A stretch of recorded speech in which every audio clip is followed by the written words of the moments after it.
Vermont Frontier, December 1799. Frost coats the valley floor as two cabins sit 80 yards apart in the bitter dawn. One records 41 degrees inside at sunrise.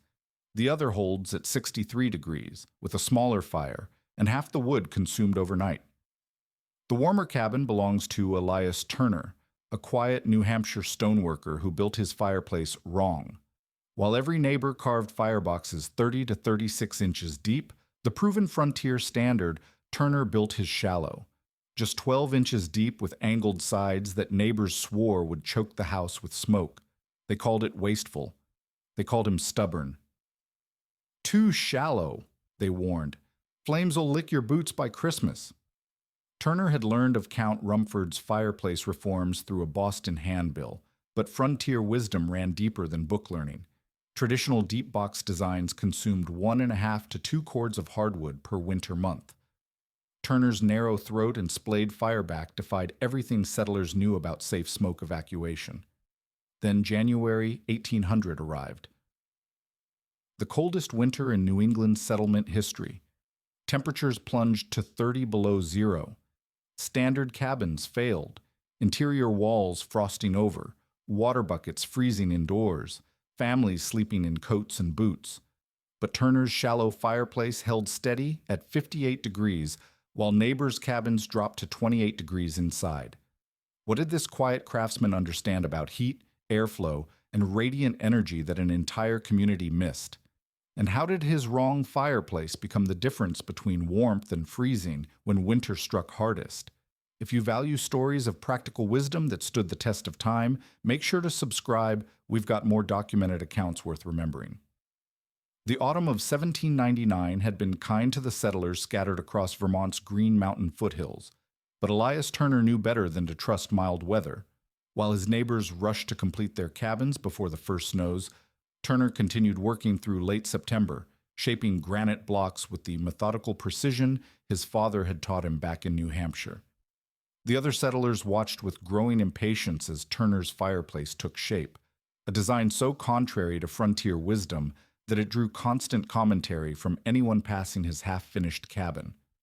Turner's father had been a British-trained mason who understood the old-world techniques of proper stonework, but it was a crumpled handbill from Boston that had changed everything. Count Rumford's fireplace improvements, printed in America just 3 years earlier, described principles that contradicted nearly everything frontier builders believed about heating efficiency. Where conventional wisdom called for deep fireboxes to ensure proper draw, Rumford advocated shallow chambers. Where tradition demanded wide throats for smoke evacuation, the Count insisted on narrow openings that accelerated draft through venturi effect. Turner had studied that handbill until the paper wore soft at the creases, cross-referencing Rumford's measurements against his own observations of heat behavior and airflow. The standard frontier fireplace followed a pattern as rigid as any religious doctrine, 30 to 36 inches deep, with straight sides forming a square box that trapped heat in the back cavity. Chimney throats measured 12 to 16 inches wide, large enough, settlers believed, to handle any volume of smoke without backdrafting into the living space. These deep box designs consumed enormous amounts of fuel, typically burning through 1.5 to 2 cords of hardwood per winter month, but frontier families accepted this as the price of staying warm. The underlying belief was simple. Deeper meant safer, and bigger meant better draft. Turner's design violated every one of these principles. His firebox measured only 12 inches deep, with sides angled at 45 degrees to reflect radiant heat directly into the room. The throat narrowed to just 4.5 inches, 30% of the typical width, creating the accelerated airflow that Rumford's physics demanded.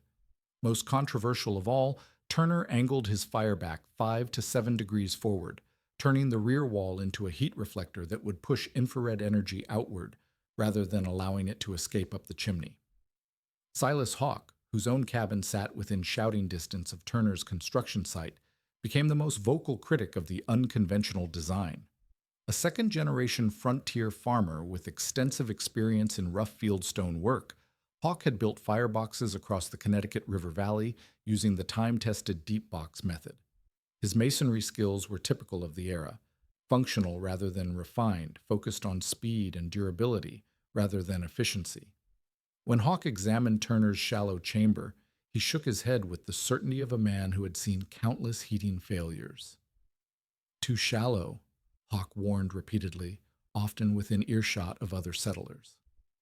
"Flames'll lick your boots before Christmas, and you'll smoke yourself out by New Year." His predictions carried weight because they reflected legitimate concerns about backdrafting, a dangerous condition that occurred when inadequate throat design allowed smoke to eddy back into living spaces during wind gusts or atmospheric pressure changes. Hawke's criticism represented more than personal opinion. It embodied the collective wisdom of a community that had learned frontier survival through hard experience. The broader skepticism went beyond technical concerns to touch something deeper in the frontier mindset. "Ain't no English scientist telling us how to stay warm," became a common refrain among Turner's neighbors.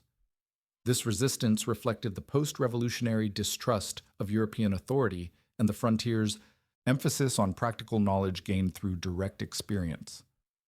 Book learning, especially from foreign sources, carried less weight than techniques passed down from father to son and proven through New England winters. Turner's quiet insistence on following Rumford's principles placed him in direct opposition to this community consensus. Turner's construction process only deepened the skepticism. His 4-foot base of split granite required careful dressing and precise fitting, work that consumed 6 full days where neighbors completed their fireplaces in 2 or 3. The angled sides demanded complex stonework that looked unnecessarily elaborate compared to the straightforward box construction everyone else employed. Most puzzling of all, Turner's narrow throat appeared impossibly small to handle the smoke volume that frontier fires typically produced. Neighbors observed the too small cavity and confidently predicted failure, sharing their concerns with anyone willing to listen. The methodical precision of Turner's work stood in stark contrast to the frontier's emphasis on speed and utility. While other settlers focused on completing their shelters before winter, weather made construction impossible. Turner continued refining details that seemed irrelevant to basic survival. His rounded covings to prevent smoke turbulence, his carefully calculated throat dimensions, and his precisely angled fireback reflected knowledge that appeared academic rather than practical. The community's growing impatience was understandable. Winter was approaching, and Turner's elaborate fireplace seemed like a dangerous gamble with survival itself. As October deepened and the first hard frosts began settling across the valley floor, Turner completed his unconventional structure while his neighbors put finishing touches on their traditional deep box designs. The contrast was stark and unmistakable. Turner's shallow chamber with its narrow throat and angled walls faced off against a dozen conventional fireboxes built according to generations of frontier wisdom. Unknown to anyone in the settlement, weather patterns were already forming in the northern woods that would create one of the coldest winters in New England's recorded history. The stage was set for a confrontation between inherited tradition and scientific innovation, with survival itself hanging in the balance. The first snows arrived in early November, dusting the valley with a deceptively gentle coating that promised nothing of the brutal months ahead. The winter of 1799 to 1800 would later be recorded as one of the coldest in New England's early settlement era, but in those initial weeks, the settlers felt confident in their preparations. Cabins stood completed, firewood lay stacked in neat cords, and root cellars held enough provisions to last until spring. What none of them anticipated was how quickly their heating systems would reveal their fundamental inefficiencies. Within the first 2 weeks of sustained cold weather, subtle but measurable differences began emerging between Turner's cabin and those of his neighbors. While families throughout the valley burned through 3/4 of a cord of hardwood, Turner consumed only 1/3 of that amount. His shallow fireplace maintained steady interior temperatures of 54 to 60 degrees during evening hours, with fires that appeared almost modest compared to the roaring blazes his neighbors required. The deep box fireplace owners found themselves hovering between 38 and 45 degrees, unless they kept substantial fires burning continuously, consuming wood at rates that made them nervously calculate their remaining winter stores. The physics behind these differences operated with mechanical precision, though few frontier settlers understood the underlying principles. Turner's splayed sides function like mirrors, reflecting infrared radiation directly into the living space rather than allowing it to pool uselessly in the deep cavity behind the fire. The angled surfaces captured heat that would normally escape and redirected it outward, creating a radiant warming effect that penetrated the cabin's interior. Meanwhile, the narrowed throat created what modern science would recognize as a Venturi effect, accelerating smoke upward through the chimney with such efficiency that backdrafting became virtually impossible even during strong wind conditions. The shallow chamber prevented another critical energy loss that plagued conventional designs. In deep fireboxes, heated air collected behind the fire, creating a pocket of superheated gases that simply rose straight up the chimney without transferring their thermal energy to the living space. Turner's 12-inch depth eliminated this dead zone, forcing all combustion heat to radiate forward before it could escape. The result was dramatically improved combustion efficiency, with fires burning hotter and cleaner due to superior airflow characteristics that fed oxygen precisely where the flames needed it most. These technical advantages manifested in ways that neighbors couldn't ignore, even if they didn't understand the mechanisms involved. Ruth Caldwell, managing her cabin and 4 children alone since her husband's death the previous spring, found herself making increasingly frequent trips to gather firewood while Turner's woodpile seemed barely diminished. Abram McClure, the itinerant Scottish stonemason whose professional eye had initially been skeptical of Turner's unconventional proportions, began making careful observations of smoke behavior and heat distribution that challenged his own assumptions about proper fireplace design. The most telling measurement came from an unexpected source. Young Nathaniel Briggs, apprenticing in general carpentry and stone hauling, had developed the habit of counting wood loads as part of his developing understanding of construction logistics. His informal tallies showed that Turner required only 2 sled hauls of firewood per week, exactly half the amount that other households consumed for comparable heating. This wasn't guesswork or casual observation. Briggs tracked these numbers with the methodical attention to detail that marked skilled craftsmen of the era. Silas Hawke, whose own cabin demanded constant feeding with split hardwood, began questioning his initial predictions about Turner's fireplace failure. The shallow design showed no signs of the smoking problems he had confidently predicted, and Turner's wood consumption remained mysteriously low despite the increasingly cold nights. Rather than acknowledging these observations directly, Hawke attributed Turner's success to luck or particularly dry firewood, explanations that allowed him to maintain his skeptical stance without confronting the possibility that conventional wisdom might be wrong. The temperature differences became impossible to ignore as November progressed into December. Visitors to Turner's cabin immediately noticed the warmth, a dry, comfortable heat that penetrated their clothing within minutes of entering. The air remained clear and breathable, with none of the smoke haze or stuffiness that plagued many frontier homes during winter months. Turner himself seemed to tend his fire only briefly every hour, adding small amounts of fuel with the casual efficiency of someone whose heating system required minimal attention. Night temperatures frequently dropped to -10 or -20 degrees Fahrenheit, with day highs rarely breaking 20 degrees. These conditions would have been challenging for any heating system, but they exposed the fundamental limitations of deep box fireplace design with unforgiving clarity. Families throughout the valley found themselves waking to interior temperatures that approached freezing despite having maintained fires throughout the night. Children slept in multiple layers of clothing, and adults rose before dawn to rebuild fires that had burned down to coals insufficient for adequate heating. Turner's cabin told a different story entirely. Interior temperatures remained stable in the mid-50s even during the coldest nights, maintained by fires that consumed remarkably little fuel. His dog slept comfortably on the wooden floor near the hearth, a detail that other settlers noted with growing bewilderment. The contrast was becoming undeniable, but the approaching winter would test these heating systems far beyond what anyone had yet experienced. Weather patterns forming in the northern wilderness would soon bring temperatures that would push every cabin to its absolute limits, separating efficient design from conventional practice with life-or-death precision. The cold snap that began in mid-January 1800 descended on the Green Mountain settlements with a ferocity that caught even experienced frontiersmen unprepared. Temperatures plunged to minus 30 degrees Fahrenheit and held there for days, while wind chills dropped below minus 50. The mercury in outdoor thermometers froze solid, and the very air seemed to crack with each breath. This was not the manageable cold of a typical Vermont winter, but something altogether more savage, a sustained Arctic assault that would test every aspect of frontier survival, particularly the heating systems upon which life itself depended. The conventional deep box fireplaces that had served the settlement adequately through December began failing catastrophically under these extreme conditions.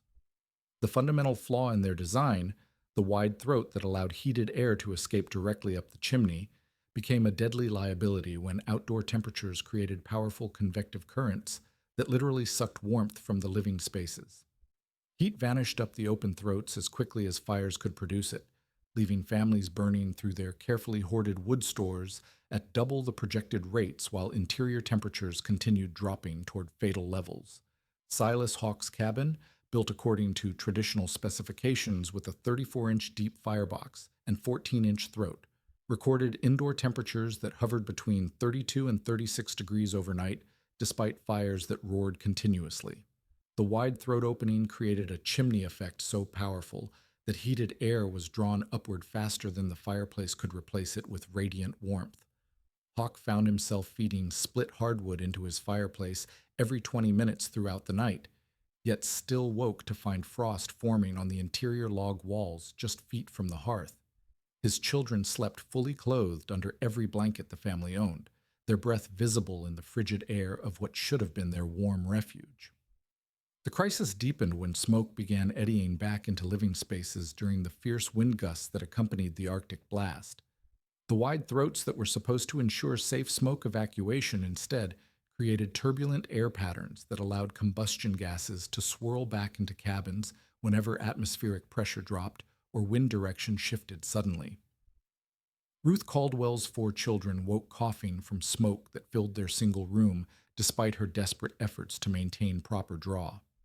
The choice became impossible: reduce the fire to prevent smoke poisoning or maintain enough heat to prevent freezing while risking respiratory damage from the acrid fumes.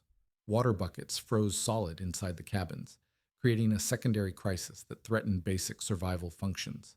Families could not cook, could not clean, could not even drink without first melting ice over fires that were already consuming fuel faster than sustainable rates allowed.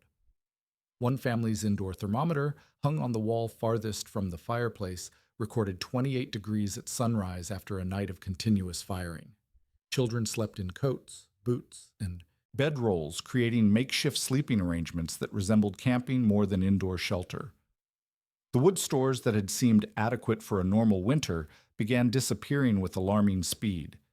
Families that had calculated their fuel needs based on previous years found themselves burning through supplies that should have lasted until March.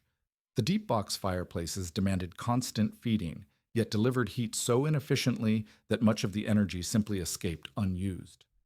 2 families faced the terrifying prospect of running completely out of fuel within days, forcing them to consider abandoning their homesteads for the dangerous 12-mile journey to the nearest town through snow that reached above a horse's belly. Turner's cabin during this same period presented a stark contrast that became impossible for his neighbors to ignore. His shallow fireplace maintained interior temperatures of 52 degrees at dawn and 58 to 62 degrees by evening, despite burning only half a cord of wood during the entire week-long cold snap. The narrow throat that neighbors had predicted would cause smoking problems instead created such efficient draft that Turner experienced no backdrafting, even during the violent wind conditions that plagued every other cabin in the valley. His dog continued sleeping comfortably on the wooden floor near the hearth, a living demonstration of the warmth that filled the space. The crisis reached its peak when 2 neighboring families' chimneys clogged completely with ice formation caused by the extreme temperature differential between the superheated gases in their wide throats and the Arctic air above. The ice blockages created deadly carbon monoxide backups that forced both families to extinguish their fires entirely, leaving them without heat during the coldest night of the winter. One family, the Hendersons, made the desperate decision to abandon their cabin temporarily, loading their children onto a sled and attempting to reach Turner's cabin through the blizzard conditions. When the Henderson family arrived at Turner's door, nearly frozen after their 80-yard journey through waist-deep snow, they immediately felt the wall of warm air that greeted them. The interior temperature difference was so dramatic that their clothing began steaming within minutes. Turner's fire burned bright and clean, producing steady heat without the smoke problems that had driven them from their own home. The flames appeared almost modest compared to the roaring blazes they had maintained in their deep firebox, yet the radiant warmth penetrated their chilled bodies more effectively than anything they had experienced in their own cabin. The contrast was undeniable and measurable. While Turner's neighbors struggled with interior temperatures that threatened survival itself, his unconventional fireplace provided genuine comfort during the most extreme weather conditions the region had experienced in living memory. The question was no longer whether Turner's design worked. The evidence was literally a matter of life and death, but whether other families could survive long enough to implement the changes that might save them. By late January, the wood stores that had seemed abundant in November dwindled to less than 1 week's supply for multiple households throughout the valley. The relentless cold had consumed fuel at rates that transformed careful winter calculations into desperate survival arithmetic. Families faced decisions that would have seemed unthinkable just weeks earlier: abandon their homesteads for the dangerous 12-mile journey to town through snow that reached above a horse's withers, or risk freezing to death in cabins that could no longer provide adequate warmth despite burning every scrap of available fuel. The Henderson family, whose chimney blockage had forced their temporary evacuation, became the first to swallow their pride and approach Turner directly. Samuel Henderson arrived at Turner's door under the pretense of checking on his neighbor's welfare, but his true purpose became obvious within moments of entering the cabin. The 22-degree temperature difference hit him like stepping into a different season. Henderson's hands, which had remained painfully cold despite heavy mittens during his brief walk, began tingling with returning circulation as warmth penetrated his clothing. His breath, visible in vapor clouds throughout his own cabin, disappeared entirely in Turner's dry, heated air. Henderson's observations were methodical and precise, shaped by his background as a carpenter who understood structural details. The firebox appeared impossibly small, barely large enough to accommodate the modest fire that burned within it. Yet the flames burned bright and clean, producing none of the smoky haze that plagued his own hearth during wind conditions. The air remained clear and breathable, with no trace of the acrid fumes that had driven his family from their home. Most remarkably, Turner tended his fire only briefly every hour, adding small amounts of split wood with casual efficiency, while Henderson's own fireplace demanded constant attention and massive fuel consumption. Ruth Caldwell arrived the following day, bringing her youngest child who had developed a persistent cough from smoke exposure in their inadequately vented cabin. The moment she stepped inside Turner's home, she understood that everything she had believed about heating efficiency was wrong. The radiant warmth that filled the space penetrated her clothing more effectively than the roaring fires she had maintained in her deep box fireplace. Her child stopped coughing within minutes of breathing the clean, warm air, a response that spoke more eloquently than any technical explanation about the fundamental differences between the two heating systems. The realization began spreading through conversations that carried the weight of life and death implications. Neighbors who had dismissed Turner as stubborn or foolish now recognized that the man they had mocked was the only one not struggling to survive the winter crisis. His shallow fireplace wasn't just more efficient, it was the difference between comfort and catastrophe, between adequate heating and potential death from exposure. The conventional wisdom that had guided frontier construction for generations was failing catastrophically under conditions that tested its fundamental assumptions. Abram McClure, the Scottish stonemason whose professional experience encompassed both coastal and frontier construction, found himself reassessing everything he thought he knew about fireplace design. During his visit to Turner's cabin, he made careful observations of smoke behavior and heat distribution that challenged decades of accepted practice. The narrow throat that should have caused problems instead created such efficient draft that smoke disappeared cleanly up the chimney even during strong wind conditions. The angled sides that appeared unconventional actually functioned as heat reflectors, directing radiant energy into the living space with mechanical precision. When Silas Hawke finally visited Turner's cabin, his skepticism crumbled within minutes of experiencing the temperature difference. Hawke had burned through nearly 2 cords of hardwood in 3 weeks, while Turner had consumed less than 1 cord for superior heating results. The technical demonstration that followed was neither showy nor academic.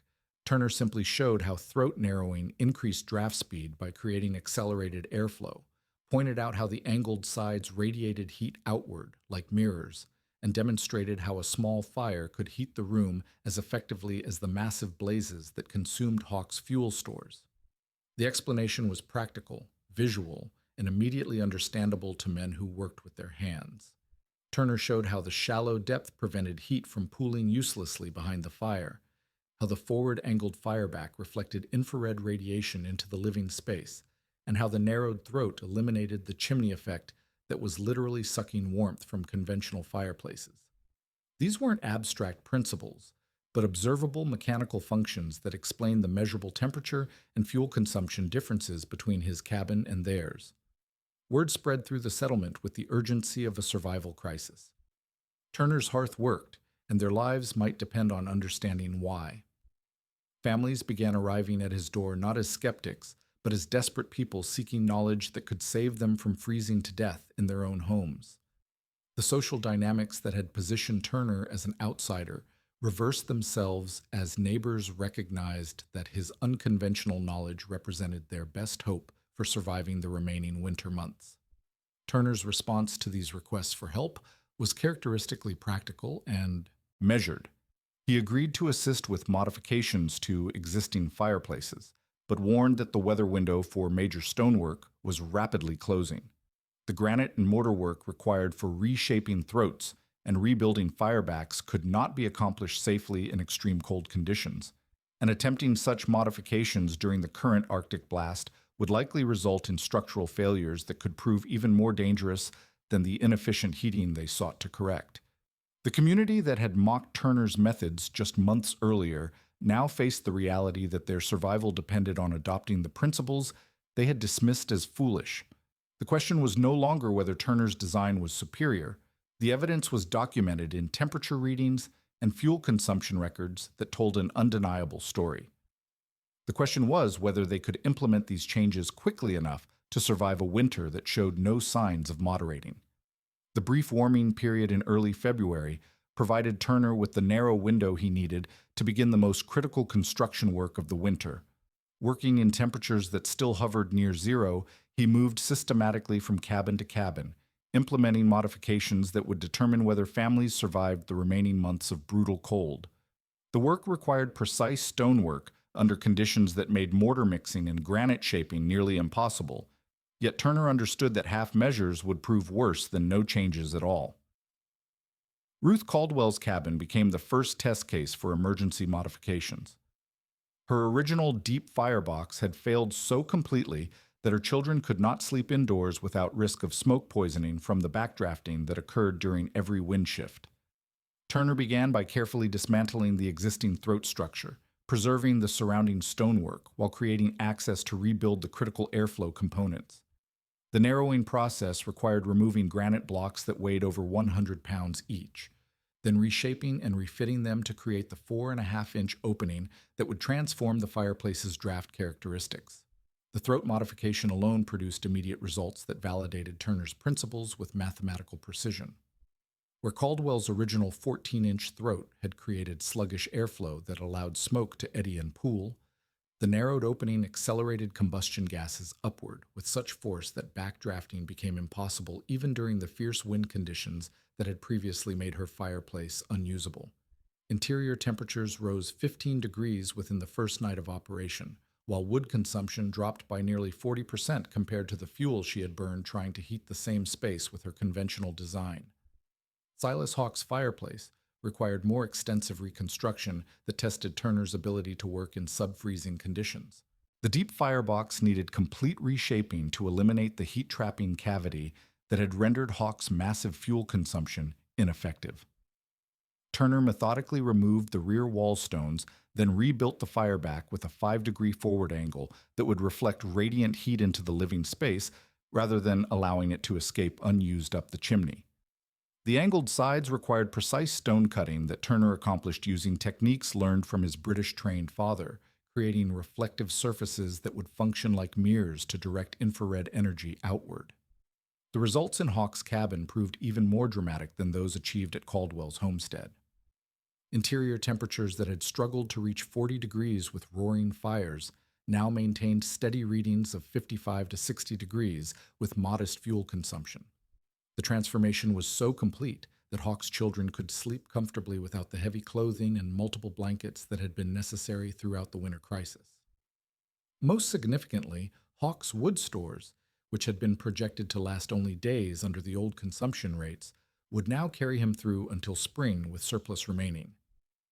Abram McClure, whose professional masonry background allowed him to appreciate the technical precision of Turner's work, requested modifications that would demonstrate the principles to other stonemasons who might carry the knowledge throughout the region.